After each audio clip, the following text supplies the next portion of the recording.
네, 안녕하세요. 여러분들 반갑습니다. 금융과 에너지 업종을 누구보다 쉽게 알려주는 데이안 멘토 권혁철입니다. 오늘 이크레더블이라는 기업 리뷰 알아보도록 할 텐데요. 이크레더블 같은 경우는 여러분들도 아시다시피 신용조회와 기술평가 서비스 사업을 진행 중에 있는 기업이죠. 제가 오늘 말씀드릴 내용은 앞으로 이크레더블이 실적이 증가할 수도 있어서 제가 말씀을 드리려고 하는데요. 그래서 이크레더블이 어떤 사업을 진행 중에 있는지 좀 말씀을 드리도록 하고, 그리고 사실상 이크레더블의 차트를 보시면 2020년도 때부터 지금 현재까지 지속적으로 하락을 하고 있어요. 그래서 여러분들이 걱정을 하실 거는 어디 구간에서 지지를 해 줄 것인지, 언제까지 하락을 할 것인지, 이 부분에 대해서 좀 상당히 궁금해 하실 거라고 생각이 들고 있는데요. 그래서 이 부분 여러분들과 함께 좀 보면서 말씀을 드리도록 하고, 또 수급적인 측면까지 알아보도록 하겠습니다.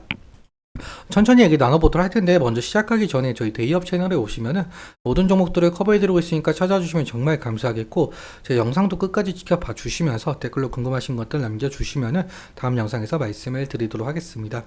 그러면 이크레더블 바로 보도록 할게요. 일단 이크레더블 같은 경우 여기 표를 보시는 것처럼 신용조회 사업과 기업정보 사업, 그리고 결제형 B2B 사업 및 기타 사업을 좀 영위하고 있는 상황인데요. 신용조회 사업이 지금 현재 매출 비중에서 3년 연속 높은 것을 확인을 할 수가 있어요. 그렇다면 앞으로도 이 신용조회 사업이 이크레더블의 실적에 영향을 줄 가능성이 높다라는 뜻이겠는데요. 왜 신용조회 사업이 중요한지도 좀 살펴보도록 할게요. 먼저 이 전자신용인증서 같은 경우는 주요 고객이 건설, 제조, 서비스 등 대기업의 협력업체예요. 대기업의 협력업체에 등록하기 위해서는 이 객관화된 자료를 대기업에게 제공을 해야 하는데, 제가 예시를 하나 가지고 왔어요. 여기 보시면은 현대 엘리베이터의 협력사 등록 기준이에요. 여기서 재무 건전성을 좀 본다라고 나와 있는데요.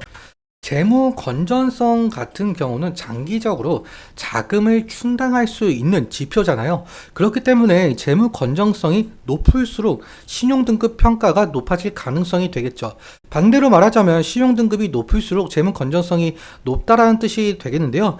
그렇다면은 왜 협력업체를 등록을 하기 위해서는 신용등급이 필요하냐라는 것인데, 사실 대기업 같은 입장에서는 같은 기술을 가지고 있는 다른 두 회사 중에서 이 재무 건전성이 좀 더 안전한 기업과 협력을 하고 싶어 하기 때문이에요. 이 전자신용 인증 서비스로 인해서 인증받은 협력체는 유효기간이 1년이라서 매년 신용 인증을 갱신을 해야 되죠. 이 말인 즉슨 앞으로도 이크레더블은 대기업이 협력체 신용 등급을 보려고 하지 않는 이상은 꾸준한 수요가 있겠다는 뜻이 될 수가 있겠고, 지속적인 매출을 가져올 수 있다라는 거겠죠. 다음으로 이 기술 신용 평가 서비스에 대해서 말씀을 드려보도록 하는데, TCB라고도 불리고 있어요. 그림을 보면서 같이 이해해 보도록 할 텐데, 일단 중소기업이 금융기관에게 자금을 요청을 해요. 그리고 중소기업이 대출을 갚을 능력이 되는 기술을 보유하고 있는지 의뢰를 하게 되고, 이크레더블은 이 의뢰를 받아서 중소기업에게 자료 제출 요구를 하여 분석을 하게 되는 거죠. 그러니까 객관화된 기술력 및 사업성 자료가 입증이 된다고 한다면 금융기관에 다시 결과를 보내고, 금융기관은 결과를 바탕으로 대출을 해주는 서비스 시스템이라고 보시면 될 것 같습니다. 여기서 중요한 포인트가 있는데, 다시 매출액 부분 좀 살펴보자면요. 기술평가 서비스 부분에 대해서 지속적으로 지금 매출액이 점차 줄어들고 있는 모습을 좀 보실 수가 있어요. 이는 금리 상승 여파로 보이고 있는데, 이 표를 보시면 2022년쯤에는 1% 금리에서 지금 현재는 3.5% 금리로 동결이 되어 있는 상황이죠.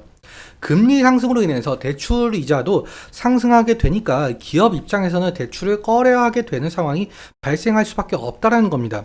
그래서 매출에 영향이 갔었던 것으로 보이고 있고요. 하지만 올해 말부터 이 금리를 인하한다라는 이 기대감이 있어요. 그러한 뉴스도 지금 지속적으로 나오고 있는 상황인데, 이러한 금리 인하가 단행이 된다라고 한다면 대출 이자도 함께 내려갈 수밖에 없는 입장이죠. 그래서 사실 TCB 시장 같은 경우 2013년 11월에 정부에서 금융권 경쟁력 강화 방안으로 나온 시장인데, 시중은행에서도 이 기술 금융 대출 잔액을 증가시킬 정도로 기술력 있는 중소기업은 대출 이자도 내려갔으니까 TCB 시장으로 진출할 가능성이 상당히 높아 보이고 있죠. 이러한 점이 이크레더블만의 이 모멘텀이라고 말을 할 수가 있겠고요. 그러면 수급적인 측면과 지지라인 이렇게 차트 보면서 이어서 설명해 보도록 할게요. 이크레더블의 지금 차트를 보시면 2020년 때 고점을 찍고 지금 지속적으로 하락을 하고 있는 상황인데요. 고점 대비 몇 퍼센트 하락을 했는지 좀 보자라고 한다면 지금 약 한 50% 정도 빠진 모습을 좀 보일 수가 있습니다. 그렇다면 여러분들도 이 부분에 대해서 좀 상당히 걱정이 되실 만할 것 같은데, 일단 지지라인 같은 경우 이 부분은 좀 생각을 할 수가 있을 것 같습니다. 왜냐라고 해본다면은 지금 4월 달과 1월 달에도 마찬가지로 이 부분을 좀 지지해 주면서 어느 정도의 소폭 상승이 나와줬기 때문에 앞으로 이 부분이 지지라인이 될 가능성이 높을 것 같고요. 만약에 이 부분을 이탈을 하게 된다고 한다면 지금 지속적으로 하락할 가능성이 상당히 높아 보이고 있죠. 그래서 리스크적인 측면에 대해서는 관리가 필요할 것으로 보이고 있고, 그리고 상승 시 대응 같은 경우는 사실상 앞서 말씀드렸다시피 2020년도 때부터 하락이 되었기 때문에 상승 시마다 이 차익 실현 매물이나 원금 보존 매물이 나올 가능성이 있다는 점 염두에 두시면 좋을 것 같습니다. 그러니까 지금 이 구간들 자체가 전부 저항대 라인이다라고 보시면 될 것 같고요. 수급적인 측면에 대해서 좀 말씀을 드려보자면 이크레더블 같은 경우는 지금 한 달 사이에 개인이 6,200주 정도 매수가 되고 있는 상황이고, 그리고 외국인 같은 경우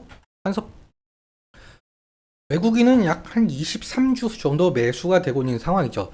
사실 이 개인의 관심도가 상당히 높고 외국인과 기관에 대해서 지금 이크레더블에 대해서 관심이 없다라고 표현이 될 정도로 수급적인 측면에 대해서 좀 악화가 되어 있는 상황인데요. 그러니까 이제는 외국인과 기관에서 매수세가 어느 정도 들어와야 이크레더블의 이 하향 추세를 넘어서 어느 정도의 상승 추세로 넘어갈지에 대한 판단할 수가 있을 것 같습니다. 그래서 수급적인 측면 알아보는 것이 상당히 중요한 것으로 보이고 있고, 창구적인 측면에 대해서 좀 살펴보자면 지금 이크레더블 같은 경우 NH 투자증권 창구에서 5,200주 정도 들어온 모습을 좀 보실 수가 있어요. 신한투자증권 창구에서 3,000주, 그리고 미래에셋 창구에서는 3,400주 정도 이렇게 들어오고 있는 상황으로 보이고 있는데, 사실상 1, 2, 3, 4, 5위가 전부 약 한 2,000주 이상 들어온 모습을 보이고 있죠. 그렇다면은 이 창구에서 만약에 매도 물량이 나온다라고 한다면 이크레더블 주가에 어느 정도 악영향을 끼칠 가능성이 상당히 높아 보이고 있는데요.